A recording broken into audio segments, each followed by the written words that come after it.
Hello everyone, good morning. কেমন আছো তোমরা সবাই? আশা করছি সবাই অনেক ভালো আছো আর আমরাও ভালো আছি। তো আজকে হচ্ছে রবিবার আর এখন বাজে সকাল 6:30। এখন থেকে আমি তোমাদের সাথে নিয়ে আমার ব্লগটা শুরু করছি। আশা করব আজকের এই ছোট্ট ব্লগটি তোমাদের অনেক ভালো লাগবে। তো সকাল সকাল ঘুম থেকে উঠে যা কাজকর্ম থাকে আমার প্রতিদিনের, তো প্রতিদিনের মতো আজকেও। কিন্তু হ্যাঁ, আজকের দিনটা একটু অন্যরকম, কেননা আজকে তো সানডে, আর সানডেতে বাড়ির বাইরের যত কাজ থাকে সেগুলো কিন্তু হাজব্যান্ডের সাথে আমি করি। তো আজকে কিন্তু আমি সেই সব কাজই তোমাদের সাথে শেয়ার করতে চাই। তো সকালে উঠে বাসি কাজ কমপ্লিট করে স্নান সেরে নিয়েছি। আর স্নান সেরে সবার ফার্স্ট কিন্তু আমি পুজোটা দিয়ে নিই। রান্নাঘরে যাব বলে স্নানটাও সকাল সকাল করে নিই, আর স্নান করলে মনে হয় সবার ফার্স্ট পুজোটা কমপ্লিট করে নিই। তো আর আমার কিন্তু সেসব কাজ কমপ্লিট। তারপরে কিন্তু আমি রান্নাঘরে গিয়ে সবার জন্য কিছু জলখাবার বানিয়ে নিলাম, সাথে আমিও একটু জলখাবার খেয়ে নিলাম। তারপরে চলে এলাম নিজের বেডরুমটাকে একটু ক্লিন করতে। প্রতিদিনই যা অবস্থা হয়ে থাকে আজকে ওই একই অবস্থা। তো প্রতিদিনের মতনই জানালা খুলে বিছানাটা তুলে নিলাম। তারপরে কিন্তু আমি ঘরটা একটু ঝাড়াঝাড়ি করলাম। করার পরে ভাবলাম না একটু মুছে নিই। তো আমার ঘরে কাজ কমপ্লিট, আর আমি কিন্তু এখনও রান্না উঠাইনি। এইদিকে বর ফুল গাছের ডাল কেটে পেছনে নিয়ে যাচ্ছে টেনে টেনে। আর সামনটা দেখো কত নোংরা হয়েছে। ওই যে দেখতে পাচ্ছ ফুল গাছটা, যেটা আমি তোমাদের সাথে একসময় শেয়ার করেছিলাম। আর বর্ষাকালে কিন্তু খুব সুন্দর সুন্দর হলুদ ফুল ফোটে সেখানে। তো এই সময় কেটে দিলাম না, আর যখন ওই ফুলটা ফোটার সময় আসবে তখন কিন্তু গাছটা হয়ে যাবে। আর এই গাছটা খুব তাড়াতাড়ি হয়। তো দেখো সামনটা কত নোংরা হয়ে আছে। তো বড় ওদিকে চলে গেল আর আমি এদিকে সামনটা পরিষ্কার করে নিচ্ছি। তো গাছটা কেটে দেওয়ার পরে কিন্তু বাড়ির সামনটা অনেকটাই পরিষ্কার লাগছে, অনেক ক্লিন লাগছে।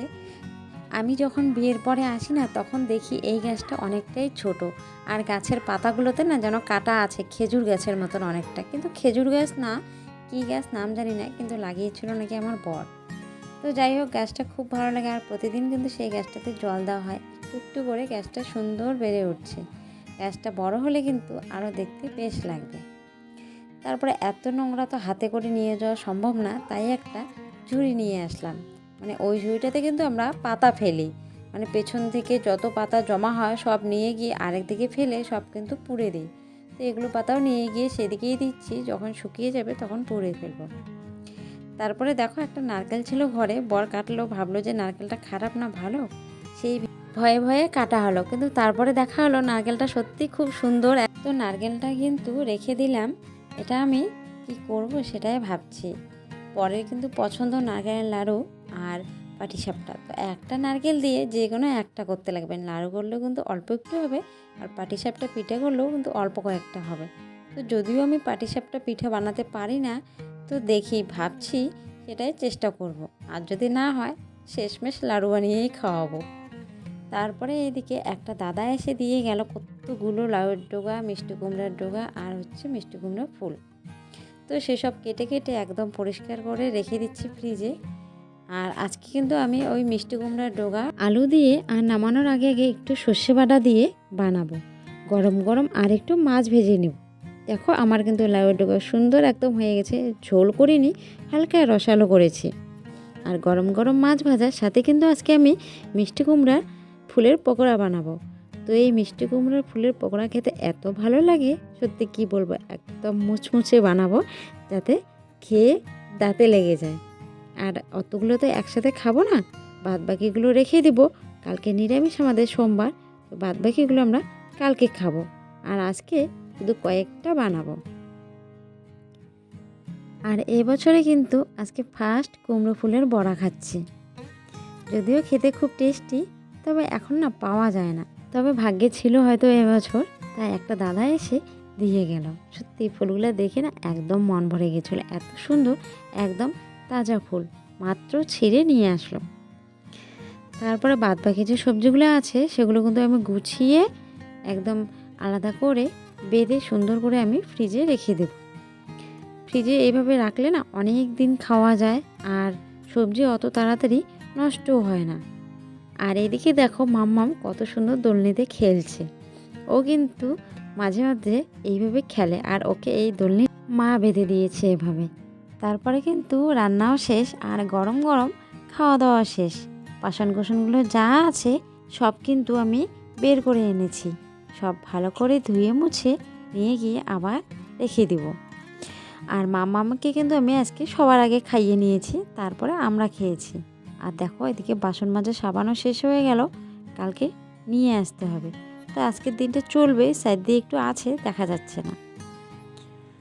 আর টিউবওয়েলটা কয়েকদিন আগে ঠিক করে নেওয়া হলো, তবুও কেন জানি না জল থাকছে না। তাই কিন্তু এভাবে জল তুলে রেখে দিই। ওই বারবার জল তোলা কলে একদমই ভালো লাগে না।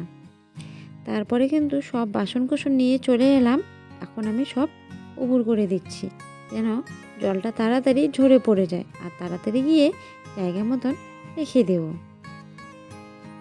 আমার ছোট্ট সংসার, আর আমার এই ছোট্ট সংসারে দৈনন্দিন কাজকর্মই কিন্তু আমি তোমাদের সাথে শেয়ার করি। তোমরা হয়তো বলবে যে প্রতিদিন একই কাজ। হ্যাঁ, প্রতিদিন তো একটা গৃহবধূর একই কাজ থাকে, আর সেগুলোই আমি তোমাদের সাথে শেয়ার করছি।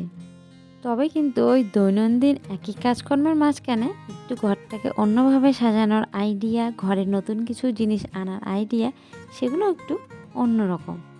তবে সংসারকে যত সুন্দর করে সাজানো যাবে, সংসার কিন্তু তত সুন্দর হয়ে উঠবে। বাসনগুলো সব রেখে দেওয়া শেষ হয়ে গেলে আমি কিন্তু চলে যাব আবার রান্নাঘরে। কেননা রান্নাঘরে ওভেনটা যা অবস্থা হয়ে আছে, তেল ছিটে ছিটে পড়ে ওভেনের অবস্থা শেষ। তো ওভেনটাকে কিন্তু আমি খুব ভালো করে মুছে নেব, তার আগে একটু জল ছিটে দিয়ে রেখেছি। আর জল ছিটে দিয়ে রাখার আমি কিন্তু 2-3 মিনিট পরে গ্যাস ওভেনটাকে মুছে নিচ্ছি। তাহলে না জল ছিটে দিলে কী হয় বলো তো, ওই যে তেলের পড়া নোংরাগুলো যে আছে সেগুলো না একটু নরম হয়ে আসে, আর কাপড় দিয়ে মুছলে খুব সহজেই কিন্তু সেই নোংরাগুলো উঠে যায়। তো আমি কিন্তু প্রায় দিনে তাই করি। তবে হ্যাঁ, সপ্তাহে 1 থেকে 2 দিন একটু সার্ফ বা সাবান দিয়ে মুছি, কিন্তু বাদবাকি দিনগুলো আমি তাই করি। তো এইভাবে মুছলেও কিন্তু নোংরা হয়ে থাকে না, দেখো খুব সুন্দর কিন্তু একদম ক্লিন হয়ে যায়, আর একদম নতুনের মতন চকচকে ঝকঝকে হয়ে যায়, আর খুব ভালোও লাগে দেখতে।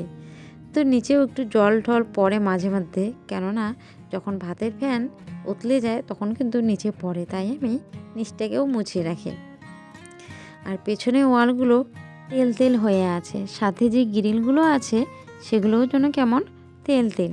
ওই যে 2 দিন ধরে রান্না করছি না, তো সেগুলো আর ঠিকঠাকভাবে মোছা হচ্ছে না। কালকে আমি হালকা মুছেছিলাম, তো আজকে দেখছি যে না, আজকে রান্নাটাতে হয়তো একটু বেশি হয়েছে, তাই কিন্তু আমি ভালোভাবে মুছে নিচ্ছি। আর আঠা আঠা থাকলে না জানালাটা বন্ধ করার সময় খুব অসুবিধে লাগে। তারপরে মুছামুছির কাজ কমপ্লিট। এখন আমি ঘরটাকে ভালোভাবে ঝাড় দিয়ে নোংরাগুলো বের করে নিচ্ছি। আর মাম্মাম কিন্তু আমাদের ঘুমিয়ে পড়েছে, ওখানে একটু খেললো, খেলার পরে কিন্তু ওকে আমি ঘুম পাঠিয়ে দিয়েছি। না হলে রাত্রেবেলা একদমই বই পড়তে চাইবে না, আর খুব তাড়াতাড়ি ঘুমিয়ে পড়বে, তাতে না ওর পড়াতে অনেক ক্ষতি হয়ে যায়। তাই আমি ওকে দুপুরবেলা জোর করে 1 ঘন্টা হলেও ঘুম পাঠিয়ে দিই। আর এই নোংরাগুলো কিন্তু আমি বস্তাতে নিচ্ছি ঠিকই, কিন্তু বস্তাটা একদম পেছনে নিয়ে গিয়ে ভালোভাবে ঝাড়বো। তারপরে মাথাটা সারা দিন ভালোভাবে চিরুনি করা হয়নি, ওই সকালে একটু চিরুনি করেছিলাম, তারপরে আর করিনি। মাথাটা খুব ব্যথা করছে, ভাবলাম একটু তেল দিয়ে সুন্দর করে বেনি করে রেখে দিই। আর সাথে দেখো মা এদিকে একটা ঝাড়ু আনছে, কেননা বাড়ির ঝাড়ুটা কেমন যেন হয়ে গেছে, আর ঝাড় দিতে অসুবিধা হয়। তো মা কিন্তু পারে না, তবুও ট্রাই করছে, যেহেতু ঝাড় দেওয়ার জন্য দরকার, আর বাড়িতেই যেহেতু ঝাড়ুর কাঠি আছে। তারপরে কিন্তু আমি একটু আটা মেখে রাখছি, কিছুটা রেখে দিচ্ছি বরের জন্য। কালকে আমি টিফিনে রুটি করে দিব।